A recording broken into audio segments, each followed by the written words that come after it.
Welcome back, everyone. Well, Facebook is blocking anti-quarantine protesters from using their site to organize in-person gatherings that violate states' stay-at-home orders. This is a move that had brought an immediate backlash from conservatives, including President Trump's eldest son. The world's largest social network has removed protest messages in California, New Jersey, and Nebraska from its site, according to a company spokesperson, after days of rallies across state capitals where protesters, many carrying pro-Trump signs, called for an end to the health restrictions. The spokesperson said Facebook had been instructed by those state governments that the events are prohibited under the lockdown and social distancing orders that authorities have issued in response to the coronavirus pandemic. So it seems like they don't want to say what people should do, but if it's against the law, they don't want to be promoting something that is illegal in that state because they didn't remove it from the other states, just those ones. And you can see why Trump supporters would like to push back on this, because this is a chance for him to push his, to push the president's agenda forward. So this will be interesting to see how this all plays out. Yeah, again, it's interesting that people have sort of this idea of sort of a short-term look at the coronavirus. Well, I want to go out, I want to work, and we get it, people have to work. But again, if this coronavirus makes so many people sick that the healthcare system crashes, those people who are unhealthy, they can't sell you groceries, they can't cut your hair, they can't afford their pills, and then if you do end up in the hospital and you can't afford proper health care, you're living with all these health care bills and that sort of thing, possibly passing it on to your family. And once again, it just kind of, everything kind of is attached. So are you going to take that chance and crush the whole system, and then all of a sudden, we're all, suffering? Or do you kind of like try to, stop the bleeding right now? And I guess people in some places just feel like, hey, let's just do this. And as you can see, I'm more cautious because I think I don't want to end up where I go to the hospital for, a cut, or I sprain my ankle, but I got to go in the hospital and there's COVID-19 and I can't get a nurse, I can't get a proper doctor, that kind of thing. So it's really a scary time. It is a scary time, but and on a brighter note, if you're a first responder or healthcare worker, listen up. Starting Wednesday, you can eat free at McDonald's. The fast food giant announced Tuesday it's giving thank you meals to those on the front lines of the coronavirus pandemic. That means healthcare workers, police officers, firefighters, and paramedics can get a free meal each day for the next 2 weeks. Any time of the day at the drive-thru or carryout, all you have to do is show a work badge or an ID or be in uniform. The company said in a news release today that the meals will be served in a Happy Meal box in hopes of bringing a smile along with delicious food. The promotion ends May 5th. So Jane, that is so cool. I think that's great. These healthcare workers deserve that. And it reminds me of this other thing I just looked at. Wendy's is also having a promotion. They're giving away free chicken nuggets at drive-thru restaurants on this Friday, and that's for everybody. So everybody across the country, if you go to Wendy's on Friday, you can go through the drive-thru and get those nuggets. McDonald's is for healthcare workers. One of the things, though, I want to go back to this whole McDonald's thing. I saw the big CEO this morning, and one of the things he said was it was not his idea initially.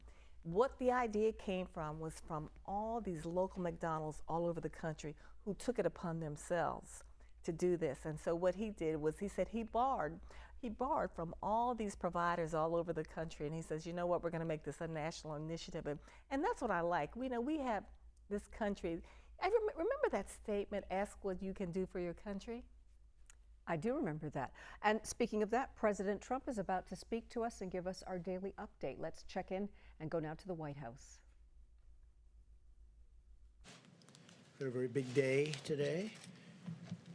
I want to start by saying that our love and prayers of every American continue to be with our fellow citizens who have lost a cherished friend or family member to the virus. Amidst our grief, we're making tremendous strides against this invisible enemy, thanks to our aggressive campaign against the virus and the extraordinary talent of our medical professionals. Our mortality rate remains roughly half of that of many other countries, and one of the lowest of any country in the world. And that's due to a lot a lot of things, but our medical professionals have been incredible.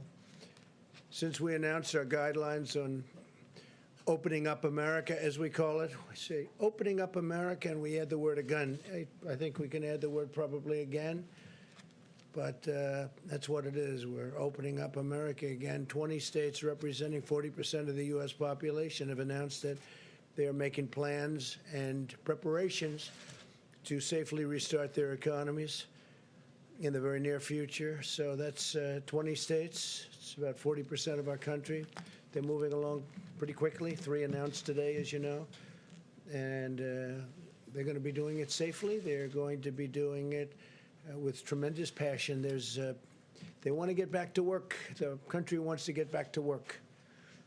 A short time ago, the Senate passed the Paycheck Protection Program and Healthcare Enhancement Act with additional funding for the Paycheck Protection Program, hospitals, and testing. A lot of money for all of them, especially for our workers and our small businesses. My administration has worked aggressively with Congress to negotiate this critical $482 billion funding package.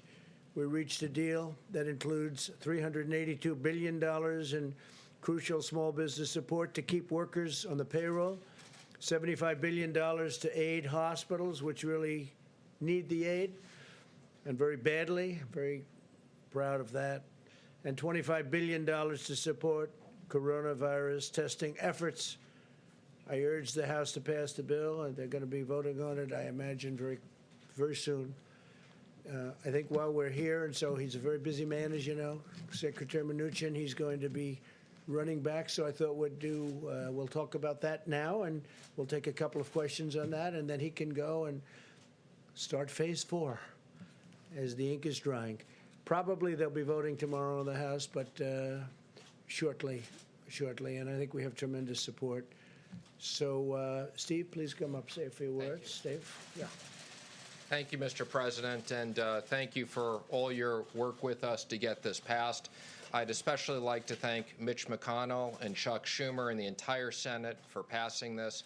I'd also like to thank Kevin McCarthy and Nancy Pelosi, who have been working with us round the clock as well, and our Chief of Staff, Mark Meadows, who was also very instrumental in this. Let me just comment. We've had tremendous support for the PPP. This gives us another $310 billion for the PPP. We look forward to the House passing this tomorrow and being up and running quickly after that. This also gives us $50 billion for disaster loans, EIDL loans, that will allow the SBA to make $300 billion of disaster loans, all for small businesses. Also allows us, as the President said, more money to hospitals and an unprecedented amount of money for testing. And again, I think we understand hospitals, not only the hospitals that have been impacted by coronavirus, but more importantly, many hospitals that have been shut down, and making sure that the doctors and nurses get money. Now, let me make just one more comment on the program. We have over 1 million companies that have received this with less than 10 workers. So there is very broad participation in really small business. I will comment, there have been some big businesses that have taken these loans. I was pleased to see that Shake Shack returned the money. We will be putting out some FAQs. There is a certification that people are making. And I ask people, just make sure the intent of this was for business that needed the money. We'll put out an FAQ. But again, the intent of this money was not for big public companies that have access to capital. And not for Harvard, you might say. So, Mr. Secretary, are you going to request that those other companies, because obviously Shake Shack was not alone in being a big company that got money in this, are you going to be asking? I'm going to request. You're going to ask them to return that money? Yep. Yeah, Harvard's going to pay back the money, and they shouldn't be taking it. So Harvard's going to. You have a number of, I'm not going to mention any other names, but when I saw Harvard, they have one of the largest endowments anywhere in the country, maybe in the world, I guess, and they're going to pay back that money. And I just want to clarify, because certain people on the PPP may have not been clear in understanding the certification. So we will give people the benefit of the doubt. We're going to put an FAQ out, explain the certification. If you pay back the loan right away, you won't have liability to the SBA and to Treasury. But there are severe consequences for people who don't attest properly to this certification. And again, we want to make sure this money is available to small businesses that need it, people who have invested their entire life savings. We appreciate what's going on, and they're hiring people back. And how are you going to ensure that those small businesses, those small restaurants, cafes, bars, who did not get the money last time around are going to get it this time? Well, as I said, there are a million of these companies that did get it that are very small. We're working with the banks. We're extremely pleased that the small banks did great. 20% of the loans were made by banks of $1 billion and less, 60% by 20 billion and less, and the big banks also. We want everybody to participate. There's now a lot of money back in the program, and we look forward to all these small businesses getting access to funds. Brett, it's great to see you here. Thank you, Mr. Secretary. Do you estimate how long this is going to take? That other pot of money obviously went quickly. Do you assume this is going to go quickly as well? Well, let me just say, we're pleased with the success of this program and how quickly this got up operationally. We've put out more money in these SBA loans than in the last 10 years of SBA. So I want to thank all the banks that have worked really hard. We knew that when we passed this originally, if there was full takeout, we wouldn't have enough money. That's why we've worked with Congress for more money. And this is going to, we've already impacted about 30 million workers. There'll be a lot more. So we look forward to this having a big impact on the economy.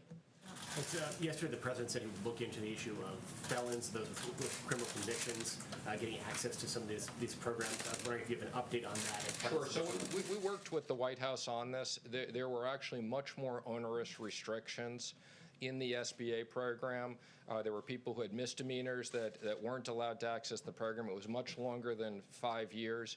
And, we very much, because of the criminal reform legislation that was passed and the work that's been done in the White House by Jared and others, we specifically designed the program, and the 5 years was significantly shorter than what had been done before. So we had already taken that into account. Consideration For now, we're not going to do that. But I want to just emphasize, we did take this into account. There were a lot of people that wouldn't have access previously, and we changed those regulations. Mr. Secretary, the president talked about a phase 4.